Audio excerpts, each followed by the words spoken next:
በአረብ ሀገር የሄዱ እንኳን 12 ዓመት 12 ሰዓት የተቀመጡ ልጆች አይምሯቸው፣ ጸባያቸው፣ ሃይማኖታቸው ይቀየራል። በዛ ነው። አባባ ትናንትና ጨርሼ ሳልሰማ አሳዝነውኝ ነበር በእውነቱ። አንቱ ግን እልም ያልኩ ለዛ ቢስ ነው ወረበል። አንቱ ስለ አረብ ሀገር ሴት ምስክር ማን ጠራሁ? እንኳን ጸባያችን፣ እምነታችን፣ ጾታችን ቢቀየር ምን ቤት ነው እንዴ? ጸባዋ ተቀይሯል፣ እምነቷ ተቀይሯል። እምነቷን አልቀየረም ልጁ ማሻአላ። ገና ጸባዋ ተቀይሯልና ንብረቷን አልሰጥም ነው አባባ። በእውነቱ አንለቅሁም፣ መልሱ የሰው ንብረት። በአረብ ሀገር የሄዱ እንኳን 12 ዓመት 12 ሰዓት የተቀመጡ ልጆች አይምሯቸው፣ ጸባያቸው፣ ሃይማኖታቸው ይቀየራል። በዛ ነው። አባባ ትናንትና ጨርሼ ሳልሰማ አሳዝነውኝ ነበር በእውነቱ። አንቱ ግን እልም ያልኩ ለዛ ቢስ ነው ወረበል። አንቱ ስለ አረብ ሀገር ሴት ምስክር ማን ጠራሁ? እንኳን ጸባያችን፣ እምነታችን፣ ጾታችን ቢቀየር ምን ቤት ነው እንዴ? ጸባዋ ተቀይሯል፣ እምነቷ ተቀይሯል። እምነቷን አልቀየረም ልጁ ማሻአላ። ገና ጸባዋ ተቀይሯልና ንብረቷን አልሰጥም ነው አባባ። በእውነቱ አንለቅሁም፣ መልሱ የሰው ንብረት። ዱጋ ዱበና ደፊ አባን ኩን ፋዘሪኒ አባን ምንጨዮ ካና ነመ ጉዳ ነመ ያዱ ደንደኡ ዱጋ ቀበኒ ላተ ጀዴን ቱሬ ቪዲዮ ሳኒ አንገዱማት ኢንተርቪው ጉዳሙ ሳቲ ለማ ምናምን ኢንተርቪው ከራወተሜ አንገዱማ ሳናግፈኔ እረ ዴቢኤ ማፍ አናፍሌ ጋፊና ታይ ምጨዮን ኩን አኩመ ደለጋማ ረት ጅሩ ዱጋ ደሞ ፋዘሪ ከነ ዱጋ ቀበ ጀቹዳፍ እረ ዴቢኤ ወላ መነገፈዴ እና ምጨዮ ከነረት ቪዲዮ ባየ ደለጋሜ ቪዲዮ ባየ ኬስ ኢሼ ዱቁ እረት ደለጋሜ ጀራ ጀቹዳ ማልጭደን ቶኮ ቶኮ ብሪ ከና ማነ ከና ኦሶ ኢስቲፊ ማልታ አባ ኢሼቲ ሆድ ኢስቲፍ ማልታ ጅደሜ አባ ኢሼቲ ማል ኢስቴራ አባን ኢሼ ማልብ ኢልሞሺ ኛቴ ገረገሬ ኢልሞሳ ኛቴ ኢሼኒ ብየ ኦርማት ጉበቴ ደፍቀሺ ሀርጫስቴ ጋፋ አርገቴ ኛቴ ጋፋ አብደጪስቴ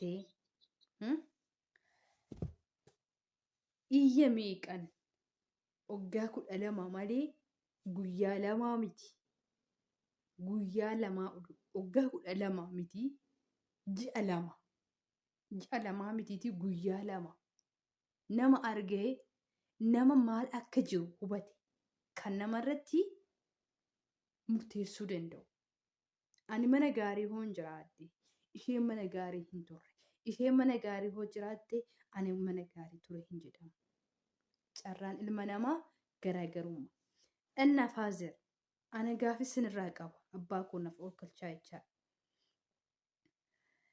dubartoonni biyya arabaa deeme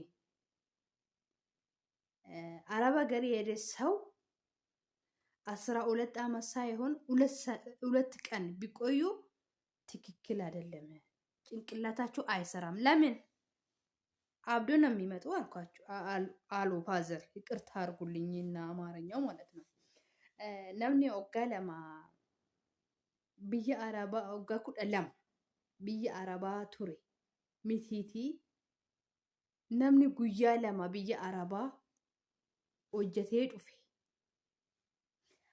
ሃይማኖቴ ፊህን ቀየራ ጭንቅላትን ስሪሚት ስሪሚት ፋዘር ስሪሚት ዱጋስን እንጀራ ስሪሚት ምክንያት ሰማርከተ ቤተኒ ስኑኑ አሳበዳ ጅርተኒ ኖ ሚዲያ ረን ፊደኒ ተወቹዳ ምጨዮን ኩኑሱ አመለ አከሲ ቀባቴ ምጨዮን ኩኑ ኦዶ ጎቻ አከሲ ቀባቴ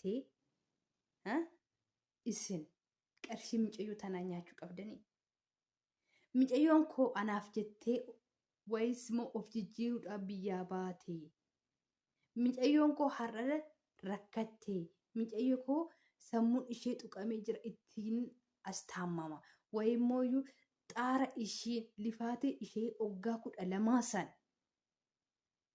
አገርሲሳ ጀተኒ ያዱ ቀብደ መሌ ኢሼኑ መራት ጅቴ ምጨዮ ፈያ ቀብዱን ምጨዮ ደፍቆ ፊ በርባዱን መራት ጀቴን ባት ሚዲያ ረፊዱ ሂን ቀብደን ግን ትክክለኛ አባዳ አባነቹ እኮ ገበና ጆሎ ፊና መሸፈን አባጀቹን abbaa jechuun ilmoo ofii kan guddisu.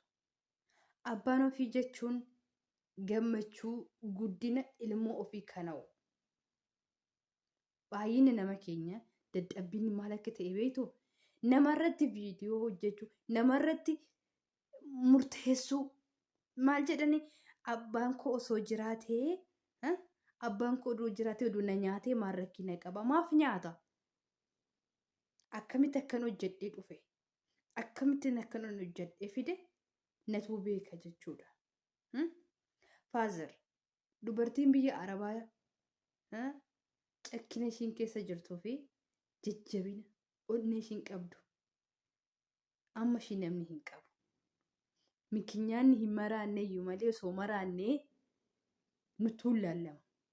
Iyyi madaamii hin jira, alarmiin hin jira, daa'imni hin jira, iyyi keessan biyyaa, qarshiin eessa jira, qarshii ergii, rakkadhee maalidha? Kazaa an akkasiin immoo tokko hin jira. Iqirtanaaf godhatu. Guddina ilmoo ofii kan hin hawwine, guddina ilmoo ofii jijjiirama ilmoo ofii kan hin barbaanne hin jira nama akka keessanii gala. Abbaan kan koo osoo narra jiraatee abbaan kan koo osoo nyaatee hanjidhu mool akkaseenii hin jira. Nummoo maal akka ta'e beektanii iyya alarmii dandeenye, iyya madaamii dandeenye hundumaa waax goonee qabnee nama boruuf mul'atee lifaati keenya kanarra xaarree kana kan boru itti gammanne itti jiraannu kan barbaannudha. Malee abbaan kan koo damooza kollifaatii waggaa 12 mana na saamuufi miti. Isin galuu irsoot minno abbaatee.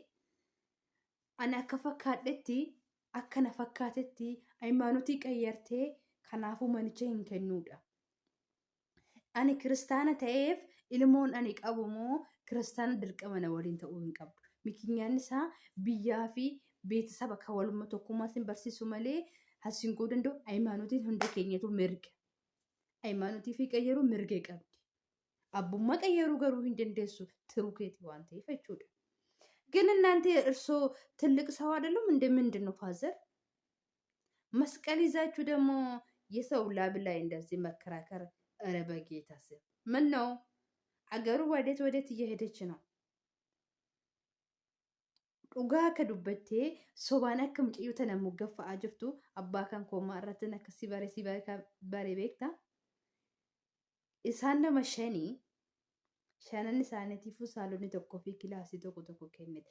Oduma dhugaa mucayyoo kanaa simbira jiraachuu baate odoo dhugaa mucayyoo kanaa qabaachuu baatte jecha kun afaan keetii keessanii hin ba'u. Dhugaa sinirraa hin qabdu waan ta'eef.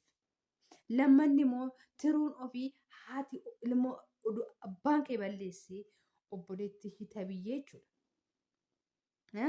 Oduu abbaan kee balleessee oduu abbaan keetu badii godhee abbaa koo mucayyoo obboleettiin koo dogongorte obboleettiin too saatte karaatti deeffanna jetteet abbaa kee jajjabeessuu waynis mooyyuu akka gara yaada isaatti deebi'u taasista malee ati abbaa kee takataattaltee mucayyoo biyya ormaatti imimmaan harcaastee dubbattee jirti.